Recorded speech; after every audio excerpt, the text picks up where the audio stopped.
On today's show, Onyeka Okongwu extends with the Hawks for what everyone, including me, believes is a very team-friendly deal, while Saddiq Bey, in the end, will head to restricted free agency. We'll touch on all of that and much more on this emergency podcast. Here we go.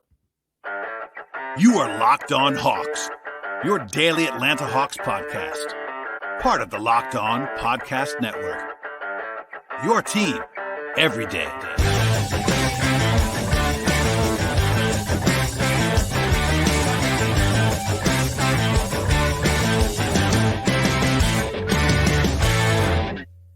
Hello, friends. Welcome to episode 1573 of the Locked On Hawks podcast. I am your host, Brad Rowland, coming to you late here on a Monday evening. It's Tuesday in emergency fashion, and today's show is brought to you by Gametime. Download the Gametime app, create an account, use promo code LOCKEDON for $20 off your first purchase with Gametime.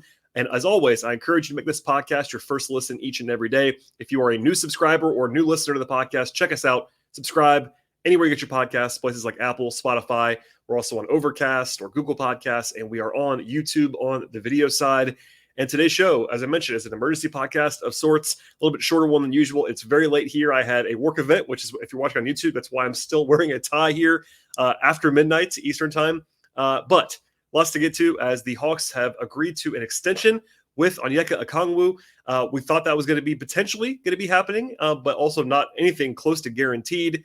Today, on Monday, was the drop-dead deadline for rookie scale extensions for anyone in the 2020 draft, and that, of course, included Okongwu and Bey. We'll come back to this in a second, but Saddiq Bey did not come to an extension, which was the second half of this podcast, but we have to leave with this. Okongwu and the Hawks agreed to a deal that is reported, and I have now later confirmed, to be 4 years and $62 million. Of course, that begins next season. Nothing affects this year at all. It's already locked in, but this will begin, as all of these extensions do, with the 24-25 season. The last couple of years, the Hawks have been pretty active in the extension market. Last year, DeAndre Hunter right under the wire at the end with a deal that was kind of the opposite of this. Honestly, the Hunter deal came in above where I think everyone in the league that I talked to projected. This time around, Okongwu comes below where everyone really projected at this point in time. But even 2 years ago, they signed Kevin Huerter to a deal that looked pretty good. All that said, a lot to get to here. So Okongwu was actually the last player to be reported to have agreed to a contract today in advance of the 6 o'clock deadline. He was the 14th guy out of the 30 first-round picks in that class to agree to a rookie scale extension. And honestly, I have to be honest with the listeners, I was shocked by this. And I shared that sentiment on Twitter/X in the moment. I was busy with day job commitments, but I was trying to stay close to my phone between the hour of 5 and 6 because I knew something might be happening along the way. I even double checked that just to make sure that I wasn't crazy. This was actually Woj reporting this before I started making some calls of my own to confirm it. But yeah, I still remain amazed. It's been several hours now, and I'm really, really taken aback by this. I heard from 3 or 4 people like within the first 10 minutes that I would describe as league sources, and everyone that I talked to was shocked. And that's still the case now. I've still, as we'll come back to this later on in this discussion as well, I have yet to hear from someone that I trust around the league, either with the Hawks or around the Hawks or around other markets or people that cover the whole league in general. Not a single person that I've heard from has argued anything other than basically this being a very, very, very good deal for the Hawks. So that's the clear headline of this one. If you're a Hawks fan, this is a celebratory extension, in my opinion, which we'll talk about now. So many folks have asked why it might be surprising, and I will give you some reasons here. Now, I've done a lot of previewing on this, so if you're a recurring listener, my apologies for repeating some of this stuff together, but I thought there was some legitimate uncertainty with Okongwu and Bey coming into the day, and that was because of the tricky situations on all sides. Like, for instance, with Okongwu, as we'll talk about now for a second, Okongwu, yes, I think we all agree that everyone that watches the Hawks regularly and also the advanced numbers and like all this stuff, he's very good already. That's not really up for debate, in my opinion. But it is worth noting, and I have repeatedly said this, he's never been asked to, and that's a crucial sort of qualifier, he's never been asked to be a full-time starter because the Hawks have had Clint Capella for his entire career, which is very odd in a lot of ways. You don't usually see a guy drafted number 6 overall at center in particular and have that guy be kind of blocked in some respects. Now, obviously, they're playing plenty of minutes. Okongwu plays plenty, and Capella's not playing 35 minutes a game, but it's a little bit of an odd situation through that prism. So that kind of maybe created a potential divide that was obviously bridged in this instance about like, what he is worth in a vacuum versus what the team is willing to pay him. If you're the Hawks, you can argue like, hey, your guy's not been a starter. And if you're a Okongwu, you could say, well, we were a lottery pick. And also, it's not our fault that we've not been playing more because, like, obviously, by the numbers, he's been very, very good in his career. So all that said, a few reasons here why this is surprising to me. Not just that they came to an agreement, because I think, if an agreement had happened, let's just say at a higher number, I would not be surprised. It wasn't a given. Like, I wasn't sure that the deal was going to get done today, as it didn't with Bey, for instance. But I think the combination of it getting done, and especially getting done at this number, was legitimately shocking to me. And first, I'll begin with the salary cap environment that we are currently in across the NBA. So Bobby Marks of ESPN reported this. The structure is going to be $14 million in year one, $15 million in year two, then 16.1 in year three, and 16.9 in year four. That is never more than 10.3% of the projected salary cap. That is an incredible heist for the Hawks. For instance, like, that's basically what you would pay, just to make this very simple, for like your seventh man, maybe even your eighth man on some teams. Like, it's a very, very modest number. Like, starter money is not what it used to be. For instance, if you go back a couple of years, this deal, 4 for $62 million, which is basically $15.5 million on average per season. That would have been in line with, again, like, 3, 4, 5 years ago, that would have been in line with what people used to kind of reference as like average starter money. But now, average starter money is going to be like 20 million, 22 million, something like that for an average starter, with where the cap already is and where it's going. And I try to preach this all the time. It's really worth, if you're into this stuff, diving into this and going by the cap percentage. So 10.3% of the salary cap is the most that this will project to be. That is such a low number for a player that, even if, as we'll come back to this later on as well, Okongwu has really high upside. But even if you kind of ignore the upside a little bit, even what he already is, like what he's already kind of proven to be on a permanent basis, he's already well worth this number. So, and that's just in a vacuum. So again, $15 million a year is not starter money anymore. It's more like 6th, 7th man money. And that is clearly what he already is, if not better. So, and that's just the vacuum of player and salary. Then you throw in that Okongwu was the number 6 pick in the draft. And for what, for better or worse, that does matter. We saw this with DeAndre Hunter a year ago. Guys who were drafted higher, at least when they show things, generally speaking, get paid more and they get more chances, etc. His cap hold alone for next summer, if he were to hit the market, would have been $24 million. So again, like the perception, and I heard this directly even, that Okongwu and his people were going to be asking for well above this number. So I don't know. I won't pretend to know how they got to this number in the end, but certainly this is a surprising total. Then you have the comparisons that you can make. Like, for instance, the most logical one is Isaiah Stewart. I talked about this a lot, actually, in the last couple of months. He signed essentially this exact same deal, other than he has a club option at the end, which is certainly even more team friendly. But Okongwu is younger than Isaiah Stewart, and I think pretty clearly is better than Isaiah Stewart in my mind. I think pretty clearly by the numbers as well, and was a higher draft pick, which again is pretty stickier. That usually comes with pedigree and pay bumps, etc., as we saw with Hunter a year ago.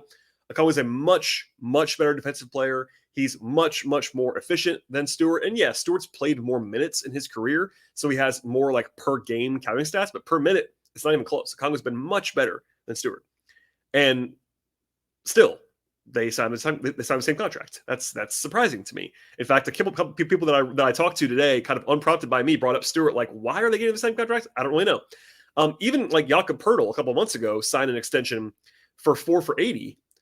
And like, I don't know for the life of me why Okongwu would be getting $20 million less over the life of a deal than Jakob Poeltl got. So those are just two comparisons. There are many more to make. And it's important to keep in mind, like, you want to compare somewhat analogous situations. Like, I don't think that you should be comparing veteran extensions. Like people brought up Nick Vucevic. That's just different. Like, he's an older guy. He's already been paid a lot of money. This is a rookie scale extension. Keep that in mind. But okay, all that said, if you were going to argue on behalf of why Okongwu's side were to do this deal, the way to do it would be to say, look, he got life-changing money here. And one of the interesting factors in the NBA right now is that the numbers are so high because of where the cap is, that if you don't kind of align it with the cap environment, it's a lot of money. Like, simply put, that's a lot of money. $15.5 million for 4 years is a lot of money guaranteed in your pocket. Obviously, pre-tax, but all that. But he was a mid-lottery pick. and he is quote unquote only going to earn about $26 million before taxes on his entire 4-year rookie deal. So with one signature, Okongwu more than tripled his lifetime earnings from $26 million guaranteed to $88 million guaranteed or so. That is a huge jump. It's life-changing money for anyone, so I'm not going to tell anybody what to prioritize. That's certainly worth pointing out there. Like, I'm doing the outside analysis here, but if you're Okongwu and you're Okongwu's family, you're celebrating. This is life-changing money. You're locked in. You shouldn't have to worry about money ever again. So we don't know all the machinations. Maybe he really liked Atlanta and wanted to stay. Maybe he really wanted to value the security. We just don't know. And look, I think if you're his agent, and I don't know his agents, I know his people at his agency, not his agent in particular, but I think they have to know that he's probably leaving money on the table. If Okongwu has even a decent season in year 4 this year, he would have gotten more than this. I say that with supreme confidence. Maybe I'm crazy. I don't think I am, based on the calls I made today. So I think that they're leaving money on the table probably, but it's also, there's always risk. And this is something I talk about a lot with extensions about the Hawks, is like, I would only want to do extensions as the team, unless it's a star like Trey, where on rookie deals in particular, where I am getting a team-friendly deal, because the worst-case scenario for the team in this scenario would be to have Okongwu hit the market next summer, but also he's still restricted, as we'll discuss with Saddiq Bey. So all that said, this is so team-friendly that it's like kind of a no-brainer that you have to do it, in my opinion, for the Hawks. And again, keep this in mind, this went down to the wire. So it could have been a scenario, again, I want to stress, could have been a scenario where Okongwu really wanted to sign something. He kind of told his agent, like, let's get something done. And the Hawks, smartly, I guess in this case, held firm to the very end, and Okongwu's side kind of maybe blinked first. And that's kind of my outside read. Again, that's a total guess at this point in time. That's probably the way that I would get to this number. But anyway, I keep going on and on about this. I'll have more on this in a second about what kind of the overall machinations, but it is a fantastic deal for the Hawks. I'll talk about this more in a second when we come back from our first break from our sponsors, but it is a fantastic deal for the Hawks. And we'll have more on this in a second, as well as more on the Saddiq Bey non-extension and the salary cap stuff from the Hawks moving forward. But first, a word from our sponsors on today's show. Today's show is brought to you by FanDuel Sportsbook. Snap into the action this NFL or NBA season with FanDuel, America's #1 sportsbook. And right now, if you're a new customer, bet $5, you get $200 back in bonus bets guaranteed. Beyond the awesome perks of signing up right now with FanDuel, they have all the stuff you're looking for across the sports betting space. That includes point spreads, and over-unders, and money lines, and player props, future bets, and much more. The app is safe and secure. They cover the whole range of sports as well. Beyond the NBA and the NFL, they have college football, they have MLB, they have college basketball, golf, tennis, soccer, auto racing, and many more. They have all kinds of Hawks bets right now in particular in advance of the season. Preseason over-under win totals are still out there. Division futures, conference futures, title futures, player props, and much more is there at FanDuel. And now is the best possible time to join up at FanDuel as well. Visit FanDuel.com/LockedOn. Check out the official sportsbook of the Locked On Podcast Network with an offer that you absolutely will not want to miss. That is FanDuel.com/LockedOn. FanDuel, official partner of the NFL. All right, and we'll have a little bit more here on Okongwu before I pivot over to Saddiq Bey and all of what transpired there, or didn't transpire there, to be more precise. But as I said before the break, fantastic deal for the Hawks. Again, it's been several hours. I've not heard from a single person around the league that does not believe this is a good deal. Now, there are ranges, as there are with anything. There are people that are like, oh, really good deal for the Hawks, basically, like just a very normal sentiment. And then there are others who are like utterly baffled, like, poking fun at the fact that the Okongwu side took this deal, that kind of thing. So, of course, I tweeted something like this about how it's a great deal and how no one can find anything negative. And I will say this on Twitter. And friend of the show, Grant Shirley, shouts to Grant, great Hawks fan. He actually said the way to do this, the way to sort of counter that, is that it might be hard to extend Okongwu in 4 years based on the small number that he'll be coming off of, kind of the DeJounte Murray problem from San Antonio. And that's actually a good point, my Grant. Now, that is the definition of like a rich man problem. Like, you do not, that's not really a problem. But if Okongwu did blow up, that would be kind of a knock against it. But even then, like, that's obviously like that's a very small potatoes gripe to have. But look, one more thing here on the Okongwu front, and it goes back to the new cap environment and some fans just not just adjusting to it. And that's something I've been talking about a lot beyond this, is that, a lot, and I get it, like not everybody's buried in this minutia every day. I totally understand that. And it's a lot of money, and I totally understand. But Okongwu is not being a starter. I've heard from some Hawks fans on either YouTube or Twitter, et cetera. They're kind of like confused by my trumpeting of the deal. like basically just saying like he's a backup center. Why is he? But I want to make clear about this, just very clear about this right now. I don't expect this to happen. But even if Okongwu, for whatever reason, just didn't improve anymore, he's 22 years old. I have every confidence he's going to improve. But even if he was just the exact same guy that he's been for the last, let's just say 2 years over the next 4, didn't improve at all. And by the way, was still playing the same amount, which is like 22 to 24 minutes a game. This contract would still be, in my mind, a good contract. So again, I want to be very clear. Even if they kept Capella or whatever, and you only had Okongwu be this same player in the same role he's in right now, he's making 7th man money. He's better than that right now. He got $2 million, actually less than $2 million a year less than Deni Avdija, for reference. Deni Avdija is a guy I kind of like, but like he's like a 7th or 8th man forward right now. And he got basically the same deal, or was close to it, as Okongwu. Like, I really am. I'm shocked by where we are at this point with this transaction, but it really is true. Like, he doesn't even have to improve. Like, one of the things about last year and the deal with DeAndre Hunter, which I thought was too aggressive, and I still feel that now. Like, it's not a disaster. I'm certainly willing to point this out. I said it all the time. I didn't love it.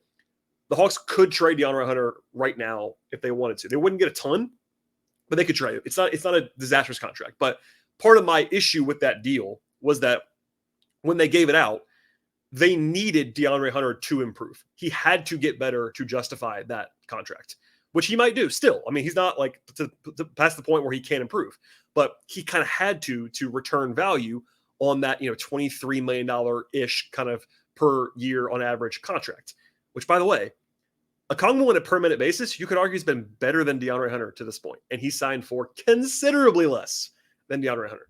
Keep that in mind as a one-to-one comparison. But again, even if Okongwu was the same guy, he doesn't have to improve. Now, of course, the Hawks are expecting him to improve. So am I. I'm sure Okongwu as well.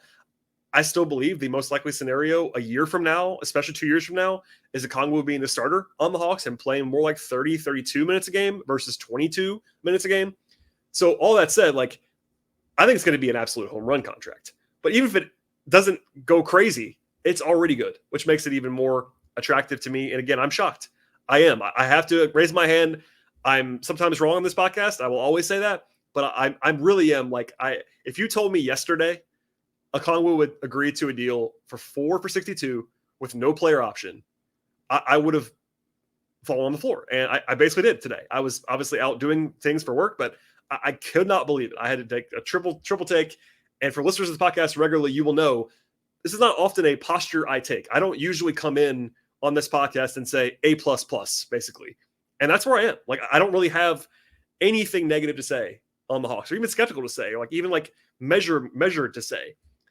As close as I can get is just to say, hey, like, nothing is guaranteed. Like, in terms of like, he's not guaranteed to improve. He's not guaranteed to be this breakout star. I still think he's going to be really good. But one more time, even if he doesn't do anything else than he's done already so far this in his young career, and he's 22 years old right now, he's already worth this contract, and I think pretty comfortably worth this contract moving forward. Last kind of, it's more of a joking thing. But, in addition to it being a great deal for Hawks fans, obviously, I want to stress again, you should congratulate Onyeka on life-changing money, because obviously he's a guy who wanted to sign this contract. He wasn't forced into it. It's huge money for him. Family, it's great stuff. A lot of Braves, there's been a whole discourse. I cover the Braves as well, the Atlanta baseball team, of course. And the Braves are pretty infamous for getting these incredibly team-friendly extensions for their young players, and all the jokes fly around about that. And even today, like, a lot of people joked about this being a very Braves-like extension. And like, there's even been talk about, like, from the outside mostly, about like, is this even good for the sport or whatever? This is not that. It's not like ridiculous. I mean, I think it's a very, very, very good deal for the Hawks. But when you're in the same position to be joking about like Braves level deals in a salary cap sport, that's probably a good sign that they made a good contract. So in the end, A+ for me, legitimately, and I don't throw those around very lightly, but it's legitimately an A+ deal from the Hawks side. Congrats to Onyeka for signing a deal that makes him, I mean, he was already fairly rich as a first round pick, but certainly even more rich. Again, more than tripling his lifetime earnings guaranteed in one stroke of the pen. Not a small thing. So it could be a win-win for everybody. And I will leave it at that. All right. Before we get to the Saddiq Bey portion of this podcast, as well as a look at the books, because that's one of the questions I got a lot in the last couple of hours, is kind of how this affects the Hawks books moving forward. One more time, we'll hear from our sponsors on today's podcast. Today's show is brought to you by Gametime. You should never have to worry when you're buying tickets to a big event. And with Gametime, you never have to worry. Gametime has last-minute deals on tickets for football or basketball or baseball, comedy, theater, concerts, and much more. It's so easy to navigate and find all of the tickets you're looking for any event in your area. They have zone deals as well. You can actually pick the section, and Gametime will pick the tickets for you in that section for an average of 18% savings. And you can find all of the views you're looking for from the seats in the venue that you're actually seeking. And that helps you to know exactly what you're expecting when you arrive at that venue. They have all-in pricing, so you know all your totals up front without any of the hidden fees some other places might have. And you have peace of mind with Gametime as well. And the Gametime guarantee means that you actually get the best price always with Gametime. You can find tickets in the same section and same row for less somewhere else. And if that happens, you will be credited 110% of the difference from Gametime. Take all the guesswork out of buying tickets by using Gametime right now. Download the Gametime app, create an account, use promo code LOCKEDONNBA for $20 off your first purchase. Terms apply. Again, create an account, redeem the promo code LOCKEDONNBA for $20 off. Download the Gametime app today. Last minute tickets, lowest price, guaranteed. All right, and we'll end the show with some Saddiq Bey talk, as well as the at least a brief glance at the salary cap for next season. So Saddiq Bey did not come to an extension today, which isn't a huge surprise. Again, if you ask me what the average outcome on how many of the Hawks' two guys would sign extensions today, I would say it was way more likely to be 0 than it was going to be 2 in my mind. And that's just based on what I've heard in the back end, and also just kind of the complicated scenarios. Again, I talked about with Okongwu, like weird spot. Same with Bey. Bey, I think it's already been reported out there in the last, even when he was back in Detroit, wanted starter money. And as I talked about with the Okongwu, starter money now is like $20+ million a year. And that was not really what the Hawks are going to be offering, I don't believe, to Saddiq Bey under any circumstances. Right now. Again, that's right now. Because on the Hawks, obviously he might start on Wednesday, but I don't think he's like a full-on entrenched starter on this team. That's a key distinction. Like he might start plenty of games this year if the Hawks want to have that shooting out there, et cetera. I talked about that a lot last week on the show and even on Monday. But Saddiq Bey, for me, on a good team, is like a sixth man. And that's not a bad player. It's a very valuable player. In fact, he's a really valuable offensive player. His catch and shoot numbers are off the charts. He's a really good shooter. He can play some bully ball for you offensively. He'll move the ball when he needs to. Defensively, it's not great, but he's like there are guys who are worse than him for sure. And look, he's one of the top 2 or 3 guys in this class to not sign an extension, along with Emmanuel Quickly. He's probably the best player. And then Patrick Williams didn't sign an extension with Chicago. Maybe Obi Toppin after he got traded to Indiana. But like Saddiq Bey's up there on that list. But I also, going back to what I talked about a little bit earlier on the show, it kind of falls under my purview. This is my opinion now, not necessarily the Hawks, but if you can't get a team-friendly deal done with a guy like Saddiq Bey, who isn't likely to make you look incredibly dumb. Like if Saddiq Bey has a great year for him, he's not going to get the max. You know what I mean? Like Okongwu, actually, there's more downside risk with Okongwu because he actually, let's just say Capella gets traded or gets hurt or whatever, and Okongwu goes out and really balls like he probably could potentially. That might be like you have to pay him the max at the end of this deal. At the end of the year or close to it. With Saddiq Bey, I could be wrong, and I will certainly eat that if I am wrong. I don't really see him getting $100+ million next summer. Maybe I'm wrong, but certainly there's a little bit less risk there. And look, if he has a great year and you have to pay him, there are worse outcomes than that. Like he's a very valuable player. He could be movable in the future. So I could do a whole spiel here, and I won't. It didn't happen. I'm not particularly worried about that if I am a Hawks fan. Again, I don't want to speak for anyone, but that's kind of would be my tact at this point in time. The big thing is, and just as a reminder to people who don't always follow this stuff super closely, the Hawks will have his match rights. If they want to bring him back next summer, if he's still on the team, he will be a restricted free agent. All they have to do is offer him a modest qualifying offer, which they will do, barring something crazy. If he gets hurt or something, maybe not. But as long as he's a rotation player this year, he'll get a qualifying offer, and they can make a decision at that point in time.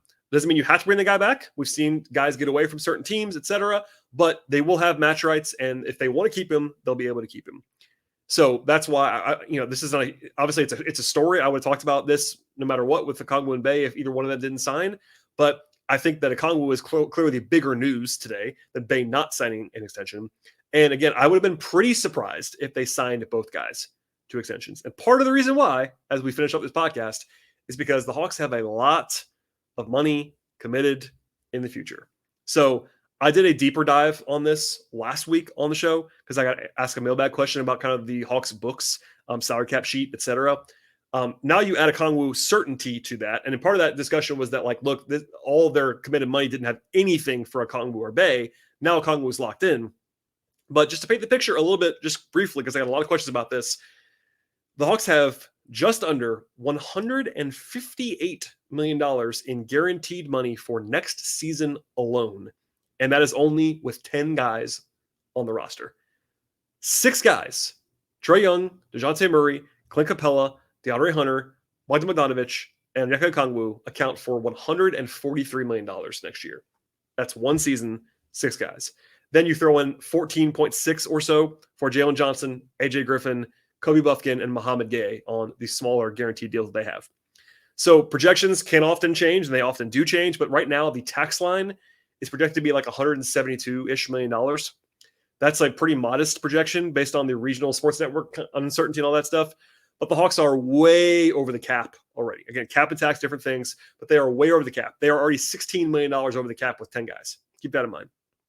So right now, with 10 players on the team only, they are $14 million under the salary tax, under the luxury tax line for next year with 10 guys. That has $0. That number includes $0 for Saddiq Bey. So if they were to bring Saddiq Bey back for any reasonable contract, they'll be in the tax next year, unless they trade somebody else. That also includes nothing from Bruno Fernando or Garrison Matthews, who are on non-guaranteed deals. Plus, you have to have at least 14 guys on the team. So even if the Hawks were, let's just say, just for a wild example, they have 10 guys, and if they want to just run it up with 4 minimums, they'd already be up against the tax. They wouldn't already be there. But let's just say if you're the Hawks and you wanted to quote unquote run it back next year with the same team, you would be in the tax. I would wager that alongside anyone, because the only way you wouldn't be is if Saddiq Bey took, I don't know, $5 million a year, which isn't going to happen. So long story short, and I will save this for another day, but to answer my question that I got in the pressing matters, as far as like the Hawks paying the tax, if the Hawks want to bring this team back for the following season, they will have to A, pay the tax, or B, trade someone and not bring the whole team back. Those are the 2 answers. And now that's the same situation, or at least similar than they've been in the last 2 years. 2 years ago, they traded Kevin Huerter to save money in part, and that got them under the tax. This last offseason, they traded John Collins to save money to get under the tax, or at least in part way to get under the tax. And look, I'm sure, and this is a very natural thing to think about, obviously Clint Capella becomes a discussion. It's already been a discussion for a long time. But going into this coming summer, especially with Okongwu already signed, you will obviously hear a lot of chatter about Capella being traded. Totally understand that. But I'm just saying, as far as the money is concerned, they are heavily committed to 6 guys. And beyond that, if you want to go a year past that, with nothing for Jalen Johnson, even, who's going to probably get a lot of money by then if he has a breakout season, there's a lot of money committed, so we'll see. But for those, I got a question. I can't remember who asked me it, but it was basically like, can the Hawks afford these guys? That's a loaded question. Number one, they can. I mean, there's nothing that stops them other than money. Tony Ressler can pay to bring back the entire core and add to it if he wants to. The Hawks still have the mid-level for this year if they wanted to use it. They haven't used it. They probably won't use it because they're probably not going to go over the tax for this year. But there are mechanisms to bring everybody back. Saddiq Bey, they can sign for any price they want to next summer, and go over the cap and go over the tax if they want to. So the answer to the question of can they bring everybody back? Can they afford everybody? Yes, they can. Will Tony Ressler and company pay the luxury tax required? We'll see. I think a lot of it will depend on how they perform this year, which we'll talk about even more on tomorrow's show, the last one before we get to the opener on Wednesday. But it's a big year for the Hawks. It already was. Look, if anything, I will make this to bring things full circle. Locking in Onyeka Okongwu for, in my mind, a below market contract is only good for the books moving forward. Does it add more guaranteed money for next year right now? Yes. But look, they were going to keep Okongwu no matter what. I was pretty confident about that. And I don't think you were ever going to get him for less than this. So as far as the money is concerned, if you're Tony Ressler today, yes, you're just committed to spend more money in the future, but this is a heist for you. I mean, that's what it comes down to. It gives them more wiggle room. If they want to avoid the tax in the future, having a starting center, in my mind, making 10% of the cap with Okongwu is a great thing to have long-term if you want to trade Capella or whatever. So I'm done rambling now, but in the end, to cap this well after 1 a.m. Eastern time as I'm talking to you, Okongwu deal, absolute home run, grand slam, etc.